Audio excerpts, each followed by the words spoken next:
No. Come on, where is it? Dave, it's your Idaho Central app here. Any chance you're missing a debit card? Let's get that taken care of for you. With ICCU's card control, you can turn any card off with the tap of your finger. You got it. And back on again. Out, out, out, out. The closest Idaho Central Credit Union branch is in your pocket. Ooh, the gym. Old stomping grounds. Hank Patterson, fly fishing guide. Riley Smith, tight end. Yeah, I appreciate that. Hey, you wouldn't happen to be the kicker? No, tight end. Again, thank you. I'm looking for a kicker for Lithia Ford's fall kickoff sale. But you're not the kicker. No. Yeah. Nah, the kicker's probably taller and in a lot better shape. So, okay. What position do you play? Tight end. Squats. Yeah. Try it sometime. RowPaint.com, the official paint and coatings company of Boise State Athletics, is going all in this season with an all-star lineup. First up, he led the Broncos to 3 conference championships and 10 20-win seasons. It's Coach Leon Rice. Next, he's the founder and CEO of RowPaint.com. He played a little basketball in high school on the driveway with his mom. It's Andy Rowe.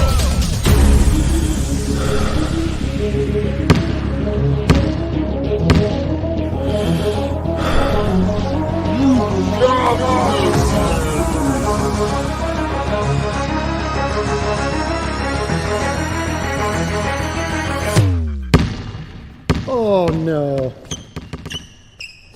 Want to just paint my house? Now that I can do. When I want Boise State to win, I trust Coach Rice to lead the Broncos to victory. And when I want the best painting and garage floor coating, I trust RowPaint.com to get that job done right.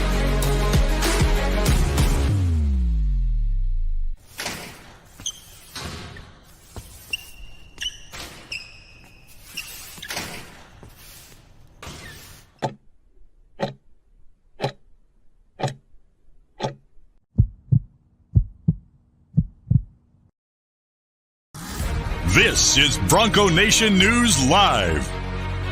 The best interviews, the most informed opinions, the latest breaking news, all from the top Boise State insiders. Today's broadcast is coming from the Cutwater Spirits Canned Cocktail Studios. Check out one of their more than 30 flavors of pre-mixed premium cocktails at your local gas station or grocery store. Cutwater Canned Cocktails is perfect for your next game day tailgate party. Now, here's 4-time NSMA Idaho Sports Writer of the Year, BJ Rains, with another edition of Bronco Nation News Live. Hey, how we doing, Boise State fans? Welcome on in. Jay Tust going to join us shortly. This is a Friday edition of Bronco Nation News Live. There's Jay Tust right there.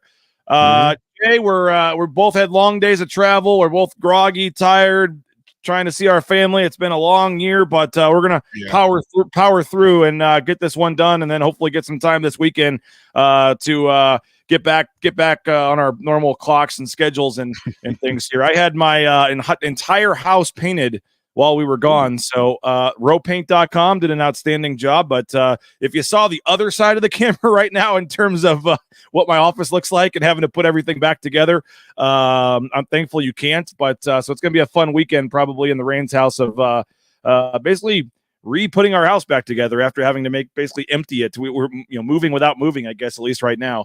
But we're here. We're going to power through. I got back around 1 a.m. I know you had 2 stops.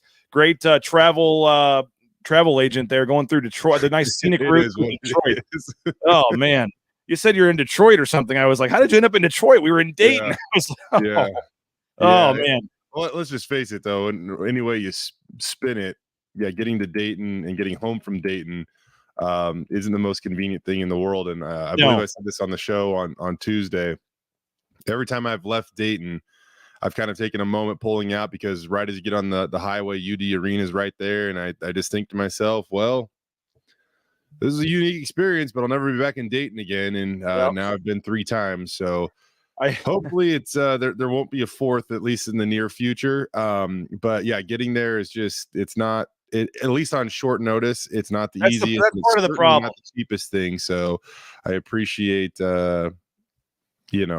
I appreciate the bosses for sending me so we could provide some good coverage. No doubt. I had flashbacks to me and Dave Southern sitting at a Buffalo Wild Wings near the airport watching the tournament, go on all day, waiting for our evening flight the day after Boise State lost. Me and Dave Southern did that. And then sure enough, I did that yesterday because my flight wasn't until 5:30 out of Indy. So I had to check out and got up there and had a couple hours by the Indianapolis airport to watch some games and stuff. And first of all, I think before we go any further, Jay Tust, as Bronco 130 says, we both have this feeling today. But Jay, how does it feel to have your team win an NCAA tournament game? Man, we did it. You mentioned Dave Southern too.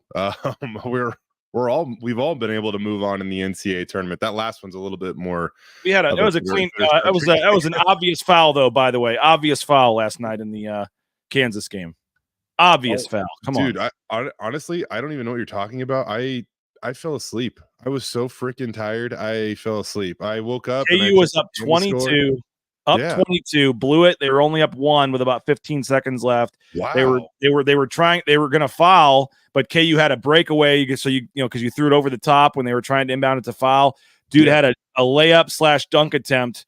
Amazing play by the Samford defender coming across the top, and it looked in the moment probably alive as a foul. And because the guy on KU fell down pretty hard after hitting the rim. But when you slowed it down, he never touched any part of the guy's body, came over the top and had all ball and should have been a block. And Sanford would have had a 5-on-4 run going the other way because it hit off the backboard with like 10 seconds left down one to try to win the game.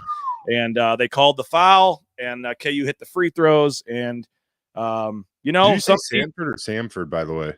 Mike Sanford actually was the one that had the block. Yeah, that's what I thought. It's been a long couple days, man. I don't know what I said actually, but I know. Samford, as Todd says, Samford would have had to make the next bucket, but KU was blowing a 22-point lead, and you know what? It's crazy. I'm not gonna lie, PJ. I actually picked Samford in my bracket.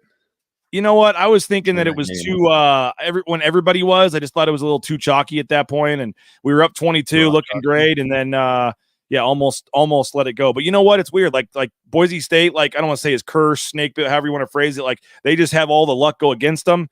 And then there's some teams that just in the tournament, they just find ways to win and get calls. And they're the team that, I'm not going to say KU's lucky. They've had plenty of first round upsets and things like that as well. But they got a couple championships. They've had shots go their way. The Steph Curry shot rimmed off in 2008 against Davidson, Mario Chalmers miracle 3.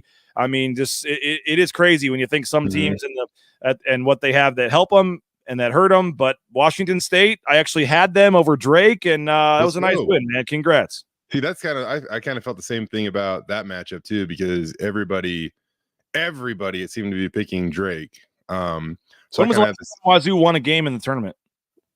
07, 08.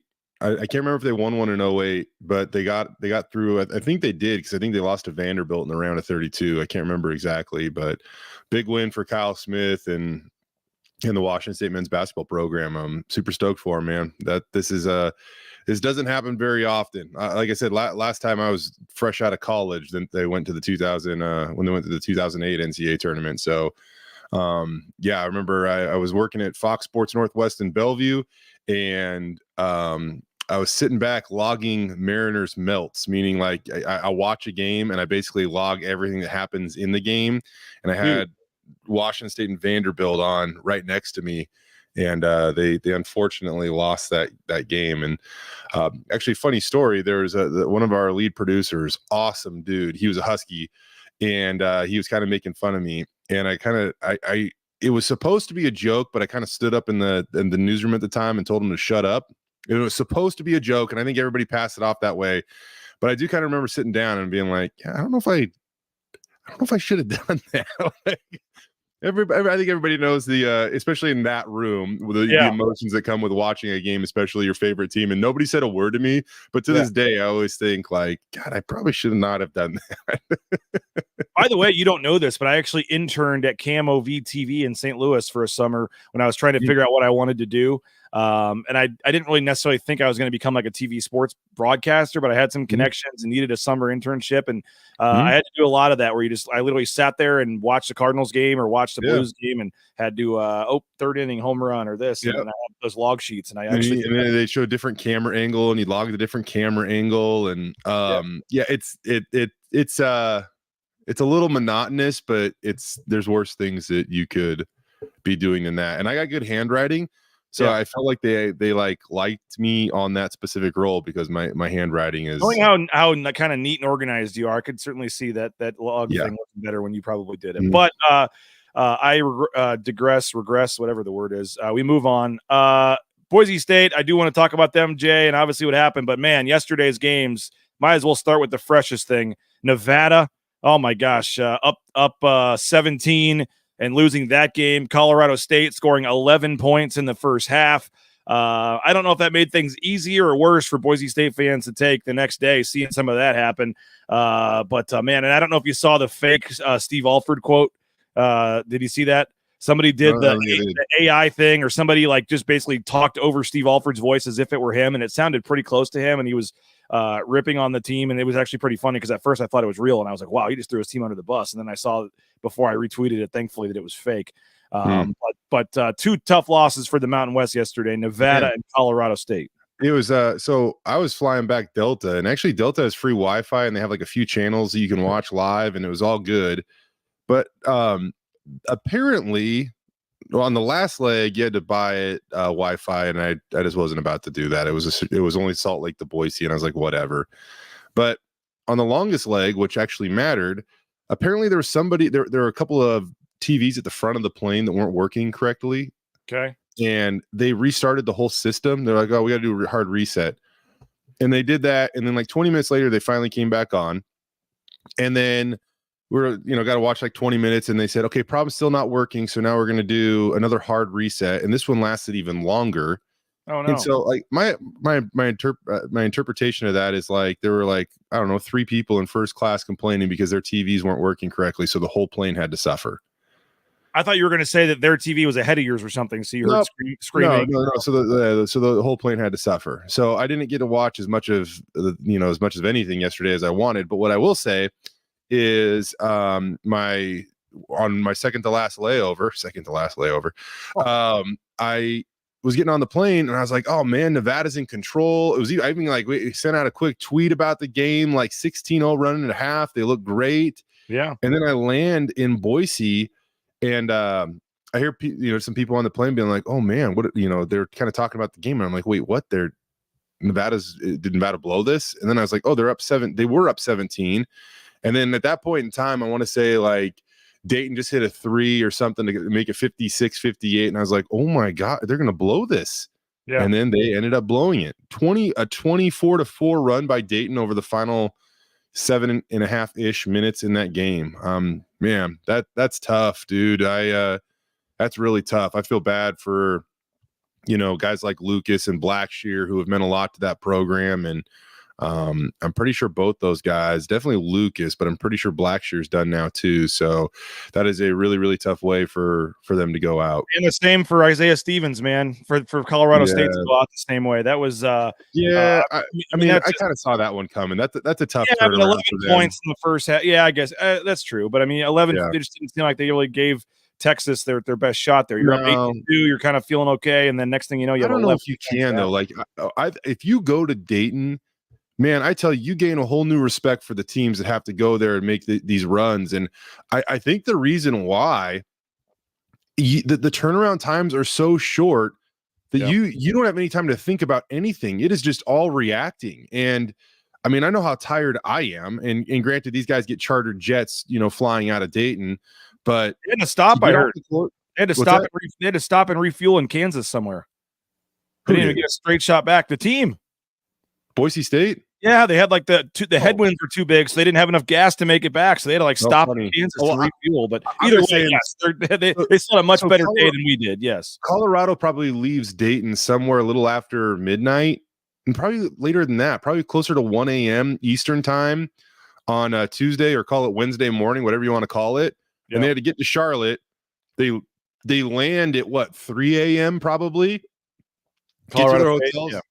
Get to their hotels at 4 a.m. Colorado State, yeah. And then they're like on the court practicing, press conferences, and then they play Texas the next day. I mean, that is tough, man. That's tough. So I didn't really expect Colorado State to be able to give Texas their best shot. I will say, after the slow start there, at one point in time, they went on a little bit of run and climbed within like 7, I want to say, in the second half. But that one didn't surprise me too much. So now a couple of Mountain West teams in action today.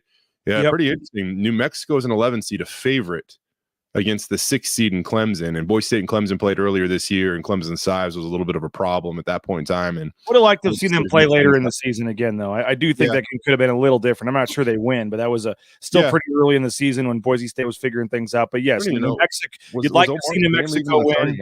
Was Omar Stanley even starting lineup at that point? I don't even know if he was, to be honest. That's a good. I don't know. But New Mexico, you'd like to see them win. San Diego State, I know some people think that's kind of a trendy pick. UAB, and then what's the other Mountain West team today? Utah State as the Utah State, 4.5 point underdog against TCU. Wow. Yeah, I mean, it's crazy. But and again, we kind of knew that. I kind of saw this coming, Jay, but because of some of the bad seeds and things, the Mountain West is going to struggle because they're playing harder games than they should have, and then everyone's going to say they're overrated. So I'll say this though, like with the way that Colorado State ended up getting seeded, I mean, part of me, the moment I saw that, is like, God, why couldn't Boise State have drawn Virginia? Because I won the game by 15 points, man. That's what it sucks. I was pretty adamant about that Virginia matchup, man.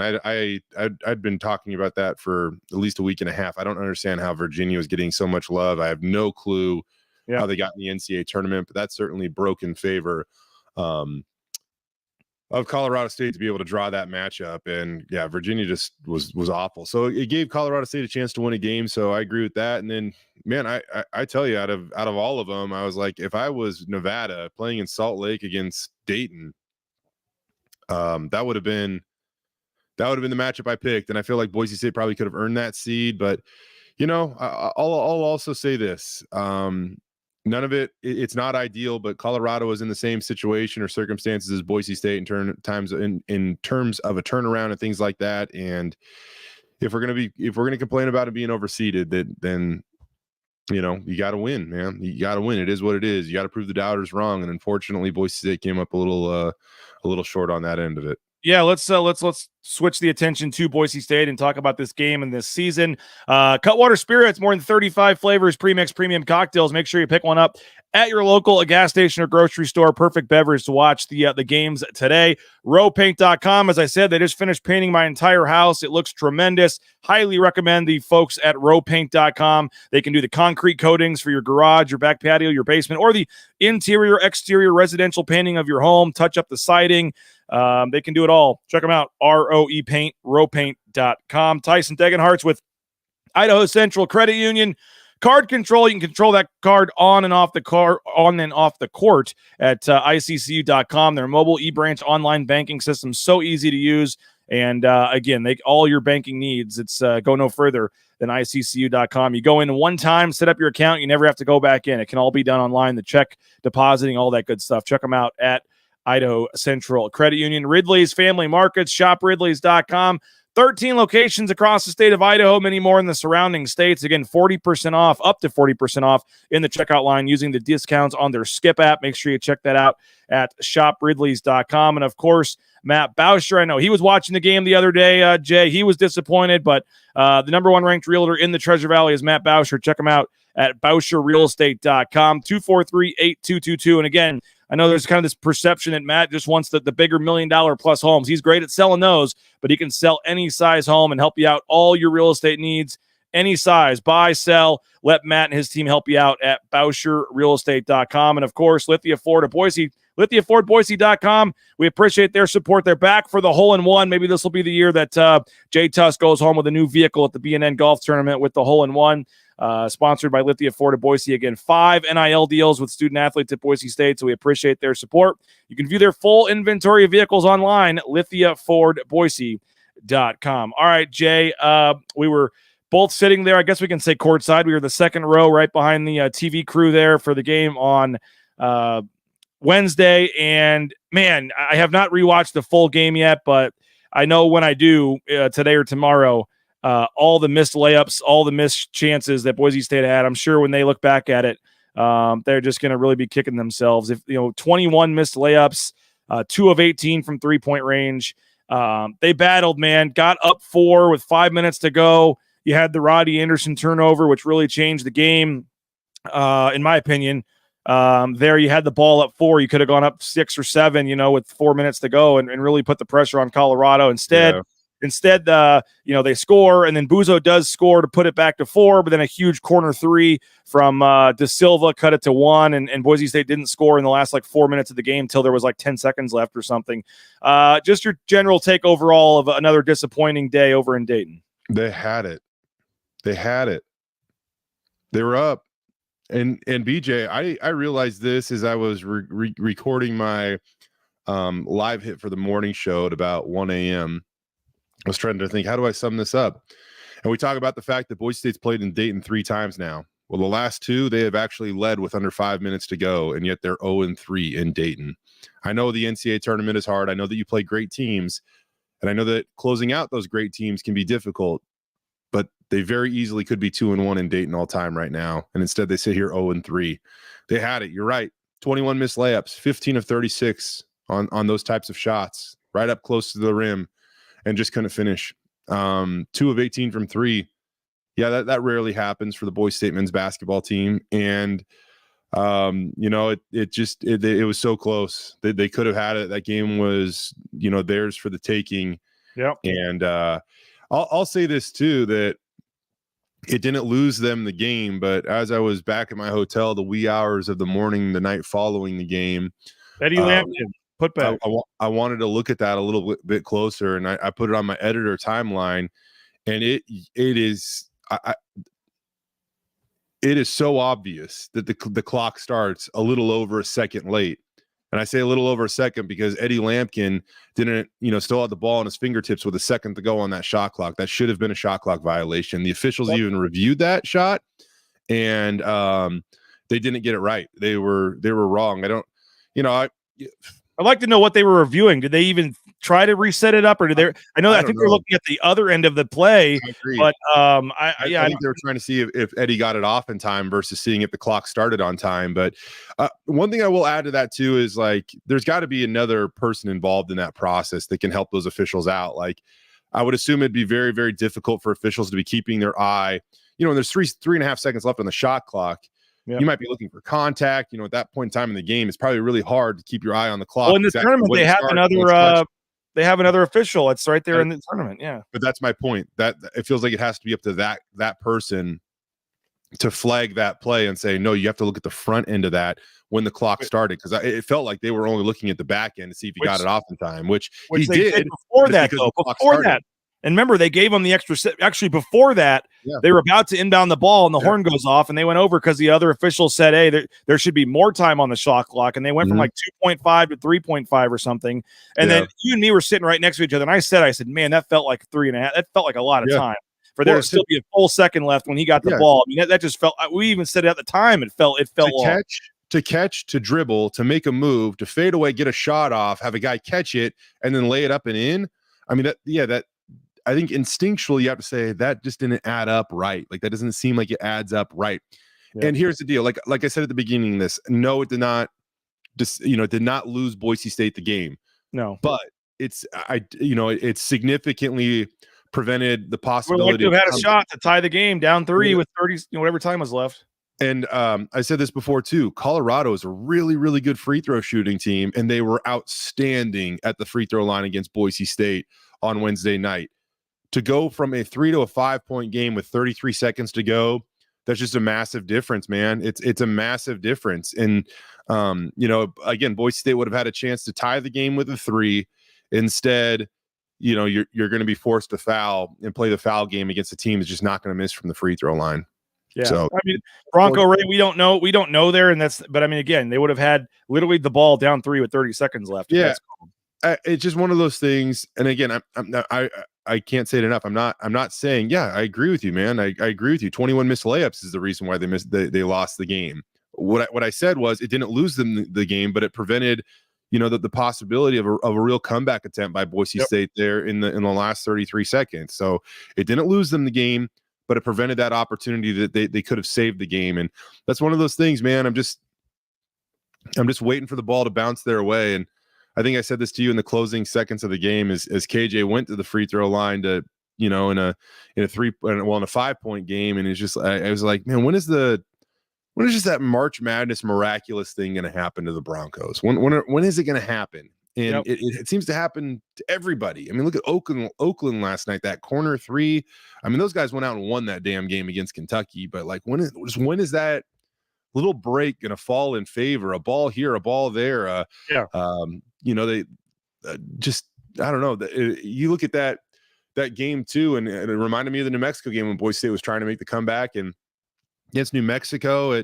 Max Rice tosses up a three and the ball goes in and out and then lands softly on the rim, and you're like, oh, maybe it's going to fall in. Instead it falls out, and then New Mexico goes down and gets a bucket. And I mean, like, that was like a 5-point swing, which it could have been a 3-point game, and instead, I don't know if I got that right, maybe it was a 2 or 3 point game. Instead it was a 7-point game. I mean, it was a 5-point little swing there when the game mattered. And then like Buzo even had a 3 rattle in and out, and it would have gave Boise State like a 44-43 lead. I can't remember exactly, but it's just like, man, when are one of those going to go down or just favor Boise State? I'm not saying 21 missed layups, reason they lost, yes, but when is that little bit of March Madness luck going to fall in favor of Boise State? No doubt, man. Whether it's seeding, whether it's opponent, whether it's venue, whether it's within the game. I will say this: I actually thought the refs were fine. I think they did a pretty good job. There weren't a lot of.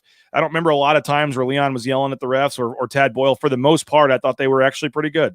But man, Tyson Degenhart, he has to find a way. Second tournament in a row where he was pretty much a non-factor for a good chunk of the game due to foul trouble. He got his 2 fouls with about 11 minutes to go and sat most of the first half. Then you had Max sitting most of the second half. We just didn't even really get to see the full, 5-member team we thought we were going to see for a lot of the game. But with that said, how about Cam Martin and the way he stepped up and played, man? Like, for his last college game, I mean, I just turned to you at one point and I said, like, this, it just doesn't feel like this is how it's going to end, man. This is not how it's supposed to. I mean, it was supposed to end with Cam Martin becoming a national story and doing something big there, and as a 7th-year senior, or again for Max Rice to, and you just felt like if it was as bad as they played, Jay, if they could have just got by that game, I would have loved their chances today against Florida. I was not super. I mean, I don't know if this is sour grapes, whatever. I don't mean this any disrespectfully, but I don't think Colorado played all that great. I don't know if Colorado's not that good or whatever, but Cody Williams is supposed to be a lottery pick. I don't think he scored.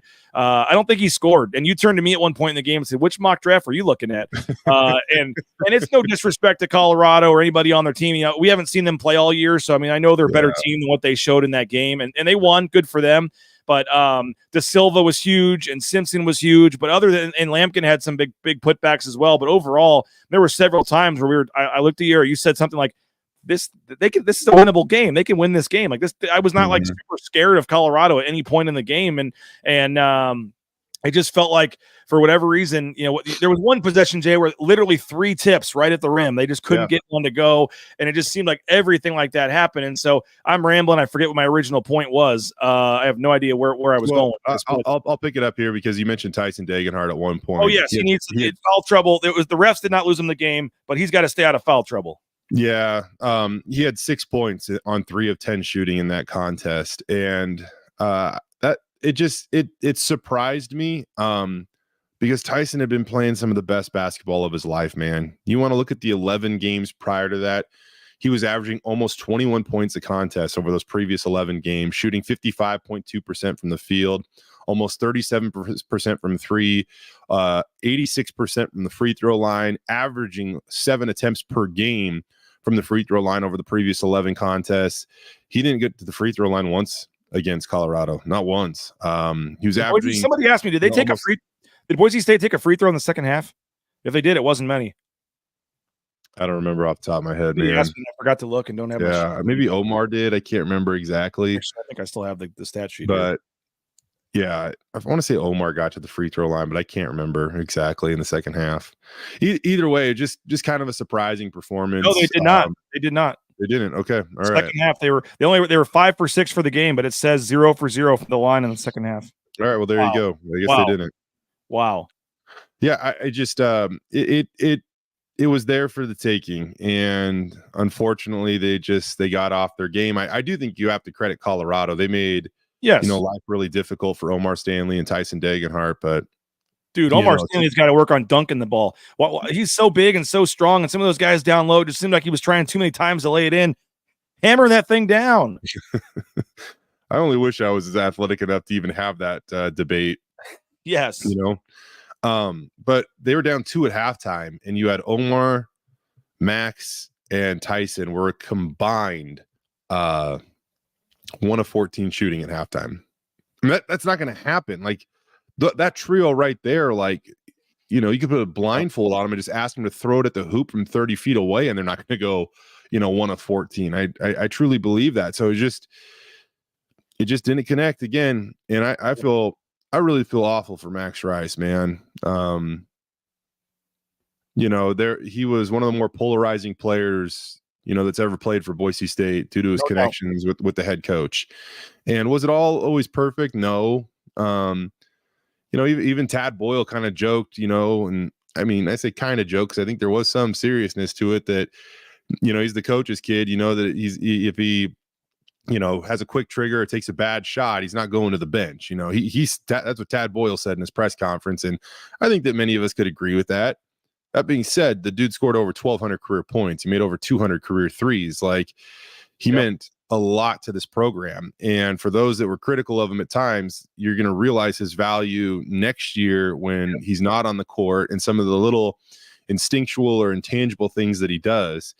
And I know that, man, in sports, the moment you think you deserve something, it's probably going to slip away from you because unfortunately that doesn't mean anything in sports. Like you have to go out and do it. You don't deserve anything really. And that just is what it is.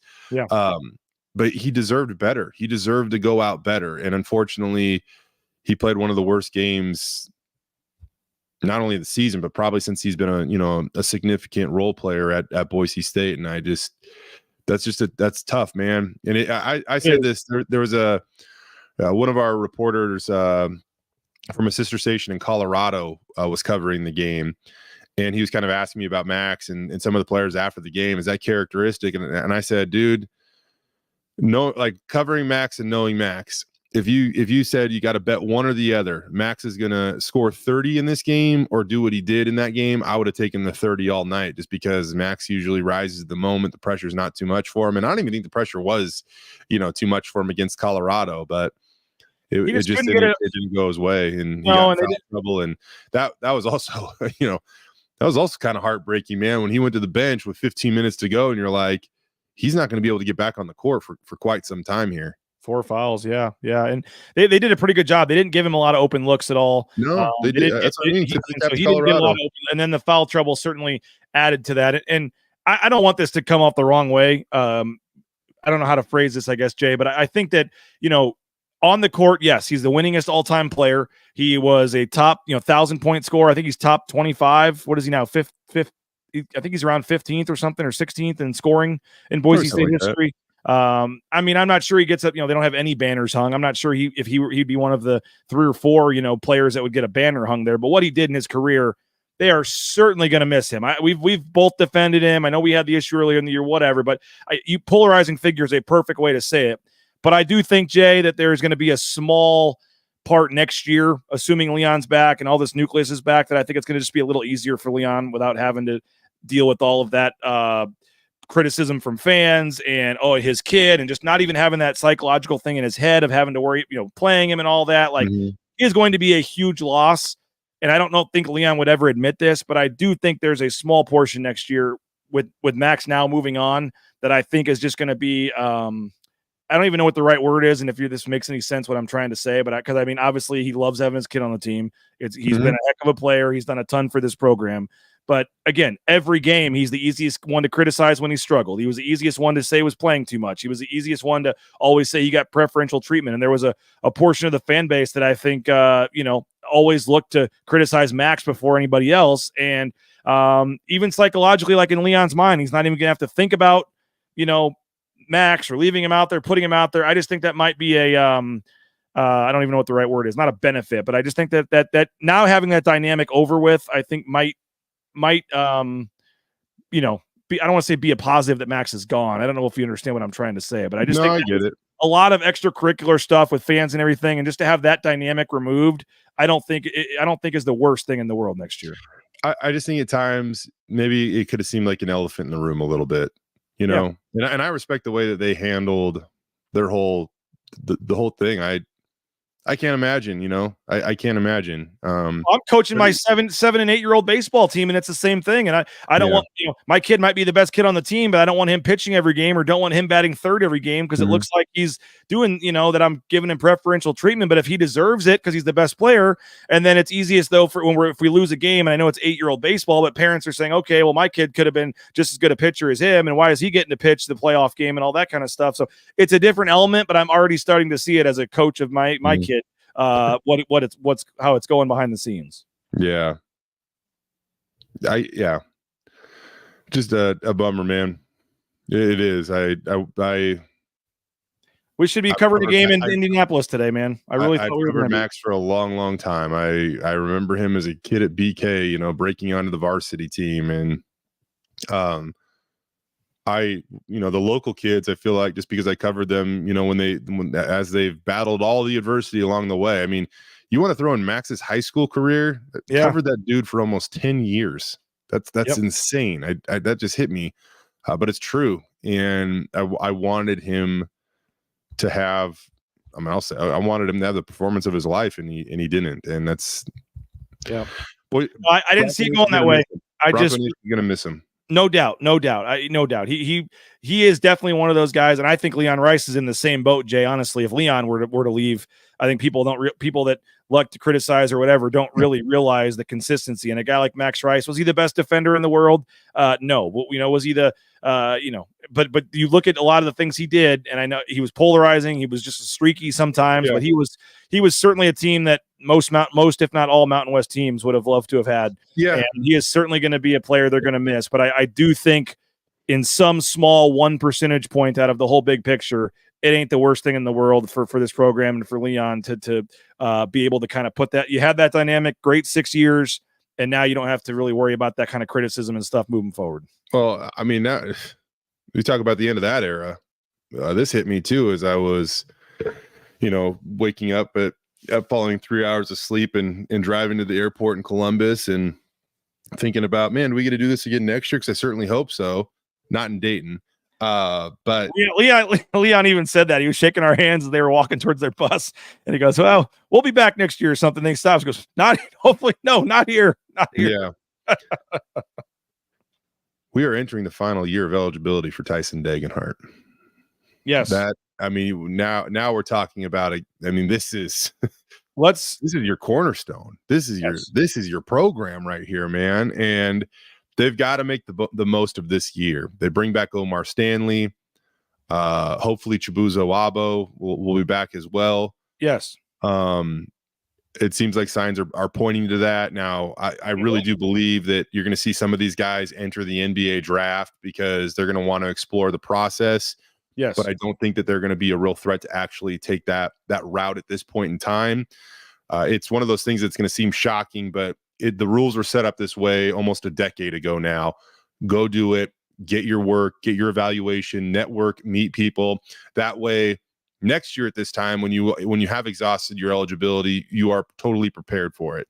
But if they bring back those guys, if Roddy Anderson can continue to grow, if I'm blanking on his name right now, Chris Lockett, if he can be what we've heard he's been at practice, then he's going to make this team better next year. Yes. And they've got to add a piece or two out of the transfer portal, but this next year it's got to be the year, man. It's got to be the year next year. If you bring back, because you think about the following year when you potentially lose Omar, Deggy, and Buzo, that's going to be a tough, thing to rebuild quickly. Yes. So it'll be important to figure out the two that you complement him with, not only for next year, but for the future. And those three are going to give you a chance, man, to do something special. So I just can't believe, though, that, we're approaching the end of Tyson Degenhardt's career. He's got one more year left. He got here after COVID. He's not going to have that option to do what, a guy like Max did, do what a guy like Buzo can even do, where he can come back that extra year. Yeah, I do want to spend our last 5 minutes here talking about next year, and but in more depth. But do need to thank our final three sponsors here, Jay. TacoBellWorks.com. If you're looking for a job, Taco Bell is hiring. They'll give you half your wages the very next day after your shift and free food while you work. You can't beat that. Check them out, TacoBellWorks.com. And we thank the SON Management Group and the Nicolason family for their support of Bronco Nation News. The Blue and Orange Store, theblueandorange.store.com. Check them out, theblueandorange.store.com. Free shipping, any order over $40. If you're in the Boise area, just go to the Boise Town Square Mall right next to Pro Image there on the second floor. They've still got some of the football championship shirts and all the NIL gear, so check them out at the Blue and Orange Store. Transportation Compliance Service, TCS, transcomservice.com. They can help you out, get into the trucking industry if you're looking for a new job. It's a great industry. Get out there on the open road, a lot of freedom. And you can check them out, get more information. They'll help you all with permits and things at transcomservice.com. And, of course, Bronco Brew Coffee. Going to need a couple cups today. BroncoBrew.coffee. Check them out, roasted to order coffee. And in many instances, Jay, they can have it at your doorstep within 24 hours. So check them out at BroncoBrew.coffee. All right, final couple minutes here, Jay. And, yes, we spin this forward. I mean, I have to at least mention it until Danny Sprinkle is officially hired at Washington. I mean, that whether it's 1%, 0.5%, whatever. I think if Danny Sprinkle does not get the Washington job, Leon Rice would be near the top of their list. There was even a 247 podcast, I guess, that already reported that Leon Rice actually has talked to Washington or has interviewed at Washington. I don't know if you saw that or not yesterday. I think they said that he was third on the list, though. I didn't see who else was there. It's Seattle. It's the Northwest. It's quote unquote home or closer to home for Leon Rice. He's been here 14 years. After you lose that game, you're like, okay, or maybe we just can't ever win a tournament game here. Maybe I just need to start fresh. And I don't think it's happening. Leon Rice, I believe, will be the head coach next year. I'm just saying, Jay, until it's 100%, until Washington has a coach, I don't think he would go for anywhere, but what I've been told is Washington or Oregon, two places that he has ties to would intrigue him if either of those jobs were open. It sounds like Danny Sprinkle's the favorite there, but I guess I just have to say all this talk about next year is technically still out there until we for sure know that Leon's back. But based on what he said after the game, based on him talking after the game about building this and being back, he did not sound like a guy that was already looking to leave. So I fully expect Leon Rice to be back, but I guess I just can't say with 100% certainty yet that that's going to be the case. But assuming he is back, you assume Tyson's back and Omar's back. By the way, I fully expect, as you said, not only Tyson, not only Buzo, but Omar as well. All three of them I fully expect to test the NBA draft waters. They only have 1 year of eligibility left for all three. There's literally no downside to doing it. You get to go get free paid trips to a couple NBA cities, do some cool NBA workouts, get some NBA gear, meet some cool people, and then also find out kind of where your game needs to improve for next season. Buzo is the one that I feel, and if I was going to rank these guys, I would say Tyson Degenhardt is 99.9%. Omar Stanley, 99.9%. I would probably put Buzo in the 75% range. He is a guy that I think with his size could go have some great, crazy workouts and be told that he's ready to make money somewhere right now. And his ability to shoot it. And I could maybe see that happening. But I still think it's better than 50% chance that he's back next year as well. I think he's kind of that swing guy. Man, Buzo had a good tournament game, by the way. Like, we kind of overlooked him. Buzo showed up in that contest, man, and he looked great, and he showed off his mid-range game and things like that. And I would love to see, Buzo that aggressive and being able to have that type of, versatile offensive performance over a full season. He could be a guy that no reason he can't come back and play like that and average, 15 to 17 a game next year. He definitely could be that good. Plus, again, constantly taking on one of the more difficult matchups on defense as the defender, night in, night out. By the way, this guy must have been listening to my call with John Anderson the other day because I was joking with John about Leon Rice going to Utah State if Sprinkle leaves, and Kate Foster throws it out there as a funny joke. No, I can promise you that certainly is not happening. But I mean, you think there's three. By the way, I just want to reiterate, I like the Danny Sprinkle to UW. I mean, you hear from people inside the industry, and that really does seem like it's going to be a likely connection. Yes. Now, that being said, Washington just lost their athletic director to Nebraska, this week. So after a 6-month tenure there, which that also kind of sets off some red flags, by the way. I don't know how you can ignore that. That can't be good for. I agree with this, Kate Foster. I agree with this. And again, he's not going to Louisville or some random job that maybe 5 or 6 years or 7 years ago might have intrigued him. I literally think the only two places that he would entertain leaving for is Washington or Oregon. Well, in my point. And again, I'm not trying to like scare people. I'm just throwing it out there. Until Danny Sprinkle's officially hired at Washington, that possibility is at least 1%. Yeah. And you have to look at, Leon, one of Leon's best friends, Mark Few he stayed at Gonzaga, and, Tad Boyle stayed at Colorado. Dan Munson was there 14 years. I mean, they've all been there a long time. Yeah. Right. And so that's, I don't think you necessarily ignore that. And, Leon's got a chance here. I mean, he's on the Mount Rushmore. He's absolutely in the he's absolutely a lock to be in the Boise State Hall of Fame. And yeah, one day we could see, it's actually funny because I was joking around about this, but it might be Rice on one side of the court and Presnell on the other side of the court, because Boise State's got two legendary head coaches right now coaching their respective men's and women's basketball programs. But, I was talking about with Jeremiah Dickey the other day, and that's absolutely something that, he could see in the future for sure, is having, Rice's name on that court in some way, shape, or form because of all that he's done here. According to Steve, Leon Rice, quote, doesn't have the skill set to go further than what they've done. Been here long enough. Next step should have already been taken. So again, if he were to leave, some people like Steve, others, I think Jay, at least initially, would be happy. And then, I don't think we would see what would happen. But I hope he's back. I think he's going to be back. I just wanted to throw out there that technically that is that. But so Jay, I guess what I was saying was, I mean, I don't know all the rosters of all the other Mountain West teams, but I mean, right now, I mean, you could have I think that would be the best trio in the Mountain West, and you could make a case all three of those guys could be first team players preseason next year, depending on who comes back. At least Tyson and Omar was second team, I think, from the coaches, or third, and Buzo was in there as well. And I think Buzo, with a off season of improvement based on what we saw this year, Jay, I totally agree with you. He could be a legit first team type all Mountain West player, and a player that could put himself in position to even be a second round draft pick. You throw in Meadow coming back. Here's the guys I don't know about. Keene, not sure what RJ Keene's going to do. Good dude, like him. Hope he comes back, but I could see him wanting to go somewhere and play more.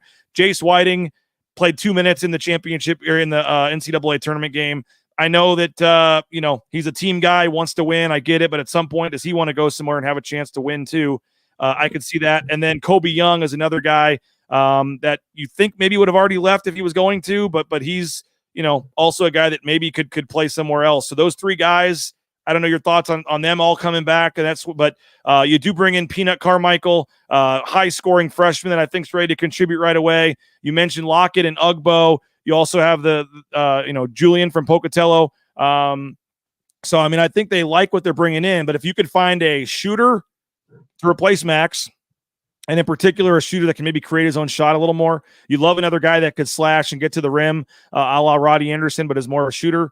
And then another big, and I know they like Ugbo. But if you could go find someone to replace Cam, if you could just find those two guys, which sounds easier said than done, but look at who they brought in this year with Stanley and Roddy and Cam and the impact they had. You go get one or two guys with those kind of impact to pair with the freshmen they have coming in, the guys they have coming back. Again, I know fans don't want to hear it or whatever, but I think next year's team could be significantly better than this year's team if they add a right piece or two with what they have coming back. Yeah, they need, I looked at you and said this. It's not often that Roddy Anderson can't get to where he wants to on the floor, right? Like, he is quick, he's dynamic, and I think sometimes it's just a matter of finishing it, right? So if he can figure out that and play, with that extreme level of confidence for a full year, there's definitely you can definitely see something popping there in terms of his growth and helping the Boise State men's basketball team.